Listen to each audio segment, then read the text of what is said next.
ओम श्री सद्गुरुदेव भगवान की जय।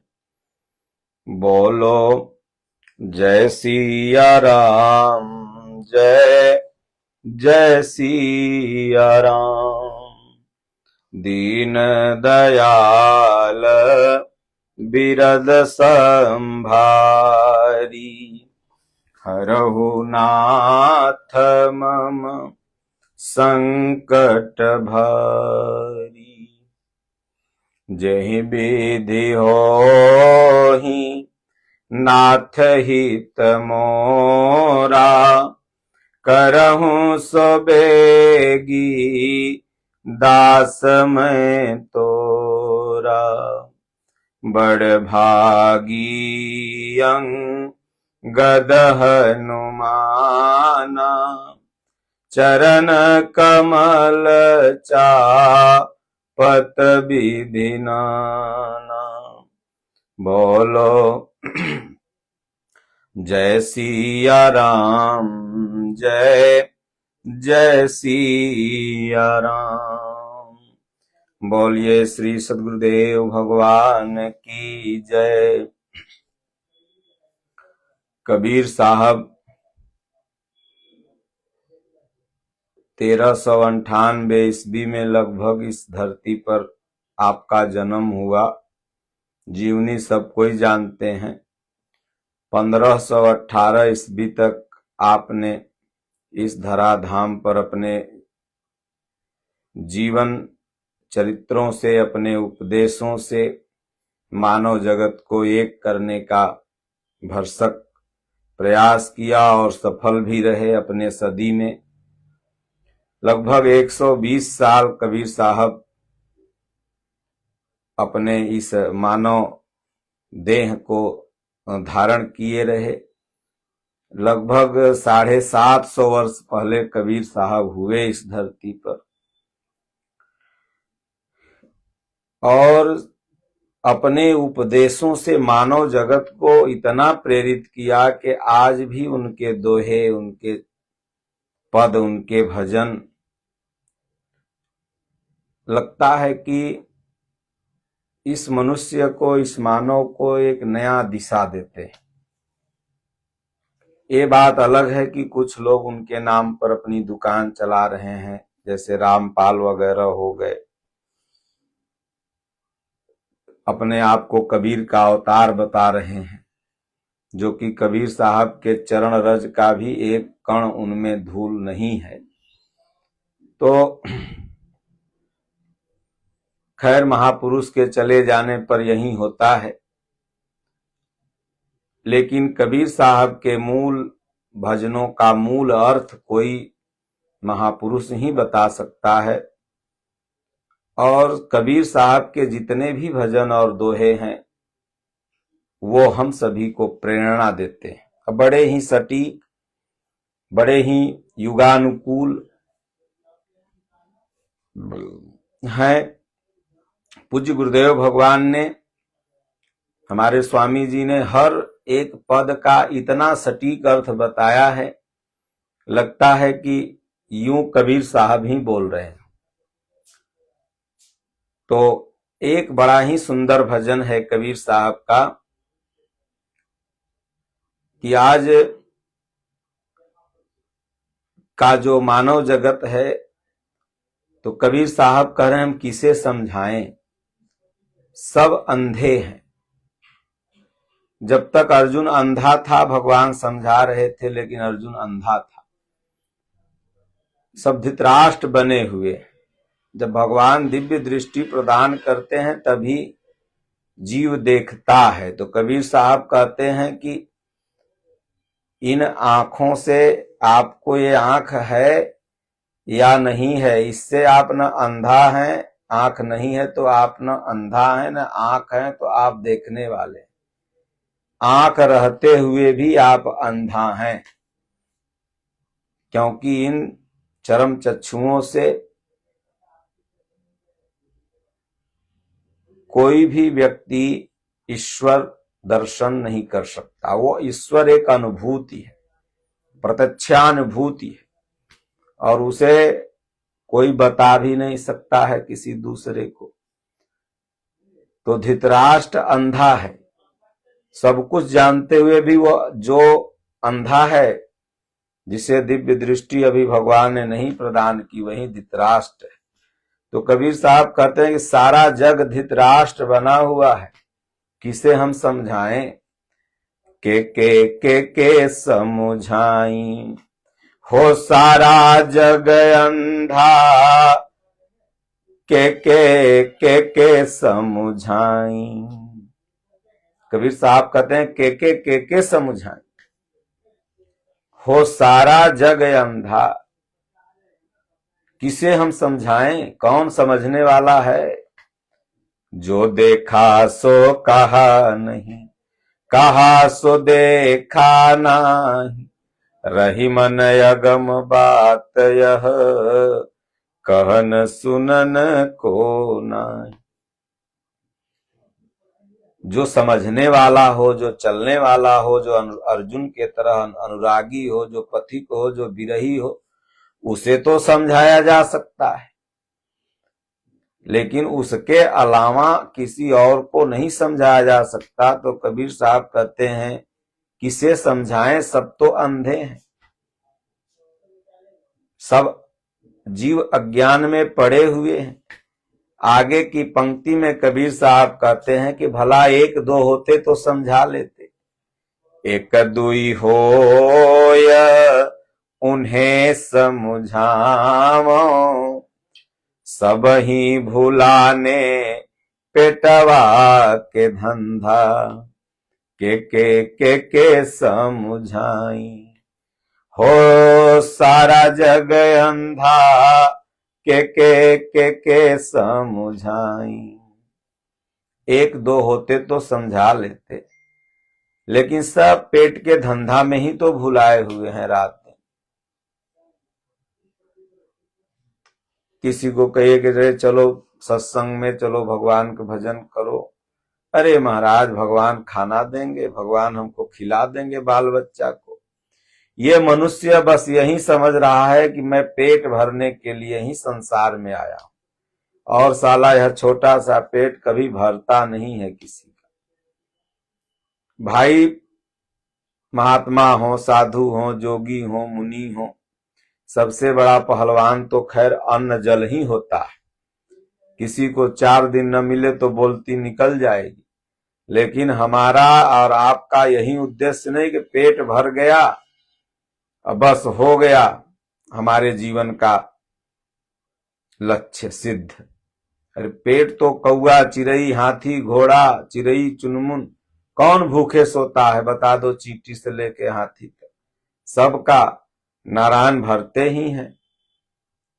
जब मुंह और पेट भगवान ने दिया तो किसी न किसी विधि भरेंगे। मनुष्य तो क्रियाशील प्राणी है, कार्य करता ही है। बताओ हाथी कहाँ कमाने जाती है, फिर भी वो अपना पेट भर लेती है। चींटी कमाने जाती है, क्रियाशील है, चलती है, कहीं न कहीं उसे चीनी कहीं न कहीं कुछ मिल ही जाता है। आटा, रोटी, चावल किसी में घुस के खा लेती है, सीरा में घुस जाती है। तो इसलिए एक मनुष्य ही है जो व्यर्थ और अकारण सोचता है कि हम कमाते हैं तब खाते। कमाओ और खाओ, ये अच्छी बात है, क्रियाशील रहो, अपने घर परिवार को आगे बढ़ाओ, अच्छी बात है, लेकिन यही तुम्हारा उद्देश्य नहीं कि पेट भर गया बस। इसके आगे भी उद्देश्य है कि भजन रूपी भोजन। तो कबीर साहब कहते हैं सब पेट के धंधे में तक ही सीमित हो गए। आगे कहते हैं पानी घोड़ पवन सवरवा, अधर की परे जस ओस के बुंदा, के समझाई, हो सारा जग अंधा। पानी घोड़ पवन असवरवा, धर की पड़े जस ओस के बुंदा। ये शरीर ओस की संज्ञा देते हैं, जैसे ओस कब ऐसे लटका है, ओस माने जो घास पर ओस पड़ जाती है ना, और जैसे ही सूर्य की किरणें आती हैं ओस गिर जाता है। ठीक उसी तरह से शरीर भी है। किसी ने सेमल का फूल कहा, किसी ने ओस का बूंदा कहा, किसी ने पानी का बुलबुला कहा।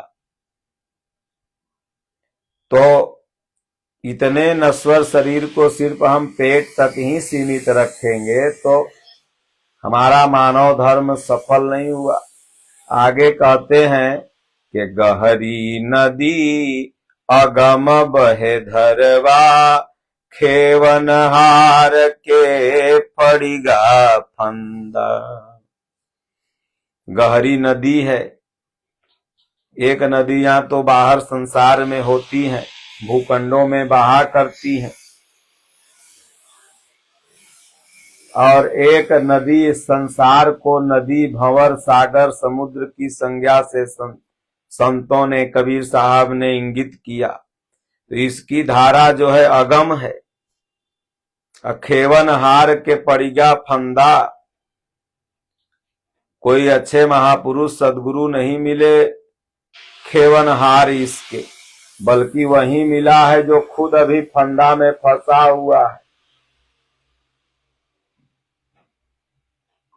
एक राजा था, उसके एक प्रश्न का कोई उत्तर नहीं दे पाता था। जो न दे उसको जेल में डाल दे। एक आचार्य जी थे बड़े नामी, उनको बुलाया, वो भी नहीं दे पाए, उनको भी जेल में डाल दिया। कथा भागवत सुनाते थे। उनका चेला काशी में रहता था। काशी प्रायः महापुरुषों की नगरी है, कोई न कोई शिव स्वरूप महापुरुष होते ही हैं। उनका जो बेटवा था पंडित जी का, काशी में महात्माओं की संगत करता था, उसे ज्ञान था महात्माओं का। वो गया, जब सुना कि पिताजी जेल में हैं, राजा साहब ने कैद कर लिया, तो कोई बेटवा सुनेगा तो जाएगा। घर पहुंचा तो मम्मी से पूछा, मम्मी ने बताया। वो गया राजा साहब के साथ। राजा साहब, मैं आपके प्रश्न का उत्तर दूंगा। राजा साहब ने कहा ठीक है, बोलो। बोले नहीं, उसके लिए आपको 1 घंटे के लिए हमको अपने सिंहासन पर आपको बैठाना होगा। कहें ठीक है, बैठ जाओ। राजा कहा मैं जहां बैठा हूं आओ बैठ जाओ। गया, वो बैठ गया। फिर उसने कहा राजा साहब अब मैं जहां खड़ा था वहां आप जाओ। राजा वहां आ गया। प्रश्न के उत्तर जानना था। बोले मेरे पिताजी को छोड़ दो। पिताजी भी आ गए।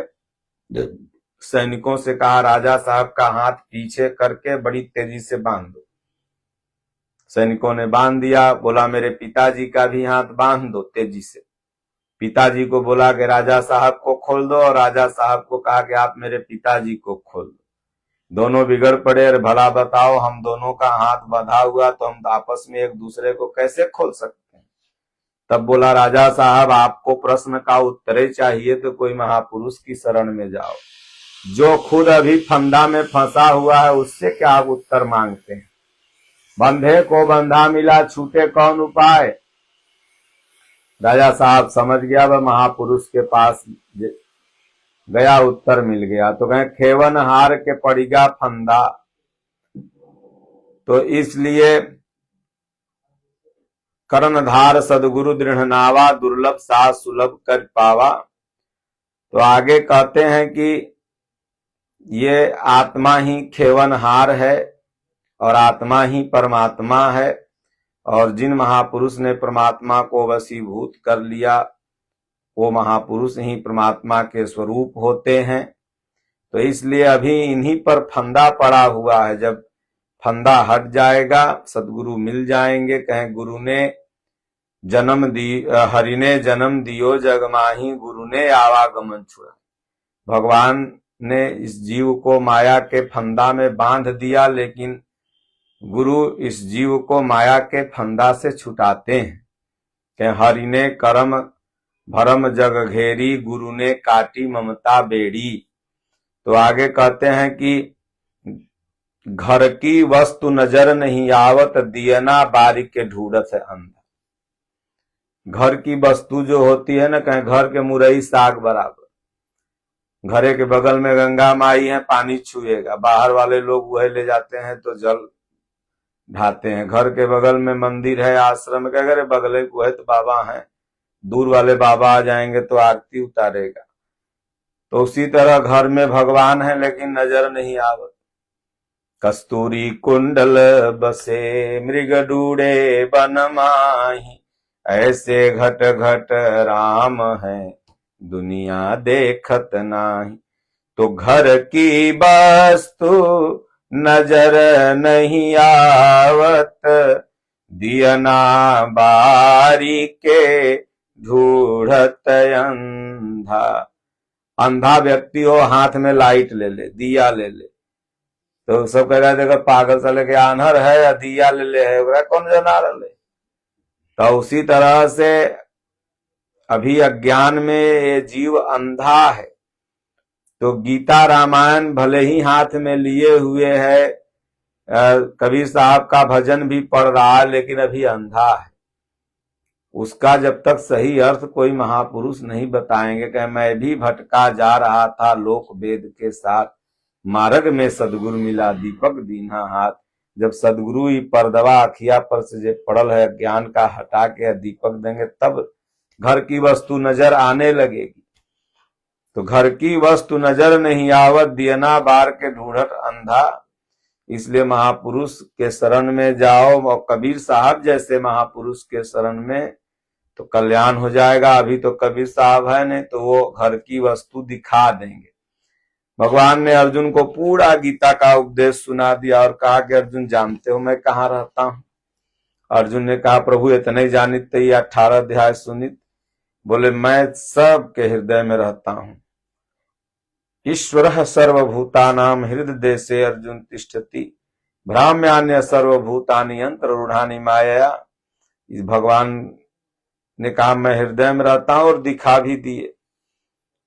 और उसके पहले हम लाख प्रयत्न कर रहे हैं, पुण्य बढ़ा रहे हैं, बस इतने। लेकिन अंधा जैसे दिया लेके ढूंढ रहा, कहीं अंधेरे में मारा हुआ तीर है, लगा तो लगा, नहीं लगा तो नहीं लगा। तो इसलिए कहते हैं लागी आगी सबे बन जरीगा, बिनु गुरु ज्ञान भटकीगा बंदा। लागी आग सबे बन जरीगा, विषय की आगी लग गई, सब बंजर गया। लैला और मजनू की कहानी आप लोगों ने बड़ी सुनी होगी। लैला था मजनू, मजनू लैला के लिए बहुत दीवाना था, और राजा की कन्या थी लैला, बहुत बड़े बादशाह की कन्या थी। बादशाह को जब लैला ने बताया कि मैं उस मजनू से प्यार करती हूं और मजनू मुझसे बेहद प्यार करता है, तो राजा बादशाह जो था कहा ठीक है तो मैं शादी उसी से करूंगा। बोले राजा ने डुगडुगिया बादशाह ने पिटवा दिया कि भाई मजनू को राज्य में नगर में कहीं भी जाए, जैसे आज कार्ड लोग दे देते हैं बड़े बड़े सेठ लोग, एटीएम कार्ड, अपना सिग्नेचर कार्ड, कहीं जाओ तो फ्री मिल जाता है सामान, तो दे दिया। बोले मजनू जहां जाए उसको फ्री खाना, फ्री भोजन, फ्री रहना, फ्री कपड़ा। अब उस नगर में 1-8 करोड़ मजनू बन गए, फ्री मिल रहा था ना, सब कपड़ा फाड़ लिए, लैला लैला लैला चिल्लाने लगे, सब मजनू बन गए। अब राजा के पास पता लगा 2 करोड़ का बिल दुबई से आ रहा है, 1 करोड़ का बिल बंबई के होटल से आ रहा है, 2 करोड़ बंगलौर के होटल से आ रहा है। राजा कहा ससुरा मजनू एक है और ये बिल सब जगह से आ रहा है, 10 करोड़ का महीना खा जा रहा है। मजनू कैसन मजनू से प्यार की है मेरी बेटी लैला, चिंता में पड़ गया। बोला एक मजनू था कि 1000 मजनू है। तो राजा साहब मंत्री को बुलाया, मंत्री होशियार था, बोले राजा साहब आपने जो मजनू के लिए सब फ्री कर दिया ना, तो यहाँ जितने अलहदी थे, जितने बढ़िया थे, कुल तोहरे राज्य में सब मजनुए बन गए और सब फ्री खा के अपना ताव से सुतल हैं। तो राजा ने कहा भाई तब मेरी बिटिया भी इतने मजनू को नहीं पहचान पा रही है, कौन उसमें मजनू है, सब एक ही जैसे दिख रहे हैं। तो मंत्री कहा ठीक है सब मजनू का मीटिंग करिए। एगो गांधी मैदान में सब मजनू का मीटिंग हुआ, पूरा गांधी मैदान मजनू से भर गया, जैसे नेता लोग लालू मोदी राय सब मीटिंग करते हैं तो जनता लालू जिंदाबाद मोदी जिंदाबाद जाके बोलता, वैसे मजनू सब पहुंच गए हाय लैला करते। तो राजा कहा, रे मंत्री कैसे पहचाने हम इसमें से इन लोगों को? बोले कुछ नहीं, इसमें लगा दीजिए, जब एहन कुल अंदर आ जाए सो तो आग लगा दीजिए चारों तरफ से खड़ रखवा करके, बड़का बोझा खड़ दियर से मंगा के, पेट्रोल छीट के। जो नकीले मजनू होंगे, देह पाले ला खाए लाल होंगे, वो तो उठ उठ के सब भाग जाएंगे। जो असीला मजनू होगा लैला के लिए, वो बेचैन रहेगा। उसको तो लैला चाहिए, बस लैला को भेज के गले में माला पहनवा दीजिए। कहें हाँ बढ़िया तुमने उपाय बताया, लगवा दिया आग, हल्ला हो गई, आग लगल कहें भाग रे जौन खैले पीले सब सत्यानाश हो जाएगा। एक तरफ से गेट खुलल था, 3 तरफ से आग, सब भाग गए। एक मजनू जो दीवाना था लैला के लिए, वो तो लैला लैला लैला जप रहा था। राजा का यह असीला, देखो आग जल्दी बुझाओ, फायर ब्रिगेड गाड़ी बुलाओ। आग बुझ गई, बस लैला ने जाके वर्ण कर दिया। तो लागी आग सबय बन जरिगा। जब माया का विषय, माया परीक्षा लेती है ना, तो क्या नाम है, सब भाग जाते हैं। जो असीला भगवान का भगत रहता है वो टिका रहता है। तो लागी आग सबय बन जरिगा, बिनु गुरु ज्ञान भटकीगा बंदा। जब तक गुरु का ज्ञान नहीं मिलेगा तब तक वास्तविक मजनू आप नहीं बन सकते, और तब तक आपके अंदर की जो ये विकार वासनाएं हैं ये जलेंगी नहीं, जब तक आप असीला मजनू नहीं बनेंगे।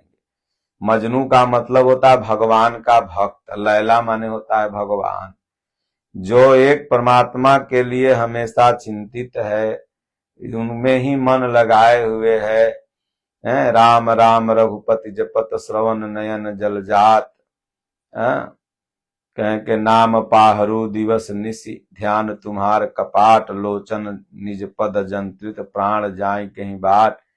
तो उसका ध्यान भगवान में लगा है। उस कितनों बड़का आग लग जाए, कुछ लग जाए, लेकिन वो नहीं हट सकता है। कितनों माया की परीक्षा आ जाए, कहे छोड़ब न चरनिया जियत जिंदगी, वही वास्तविक मजनू है। और बाकी जितने नकली थे सब भाग गए जब आग लगी। तो जब विषय वासनाओं की आग लगती है तो बड़े बड़े सिद्ध मुनि ज्ञानी सब भटक जाते हैं। तो बिनु गुरु ज्ञान भटकीगा बंदा, जिसको गुरु नहीं रहेंगे वो भटक जाएगा रास्ता, 2-4-5 जन्म और लग जाएगा, लेकिन जब गुरु मिल जाएंगे तब नहीं भटक पाएगा। तो कहे कबीर सुनो भाई साधो, जाए लंगोटी झाड़ के बंदा। जब गुरु का ज्ञान मिल जाएगा तब लंगोटी झाड़ के, हाथ में सोटा बगल में लोटा, चारों दिशा जगीरी में, मन लागो मेरो यार फकीरी में। तब लंगोटी झाड़ के जाए। एक लंगोटी तो बाहरी जो संत महात्मा लोग पहनते हैं, एक वास्तविक लंगोटी मन की कसौटी आ गई, मन पर लंगोट चढ़ गया, और तब सकलेंद्रिय बस में हो जाता है, वह जितेंद्रिय हो जाता है। इसलिए चलते फिरते उठते बैठते सोते रहते एकदम भगवान का नाम जपते रहना है। बोलो गुरुदेव भगवान की जय, राजा रामचंद्र भगवान की जय। ओम ओम ओम।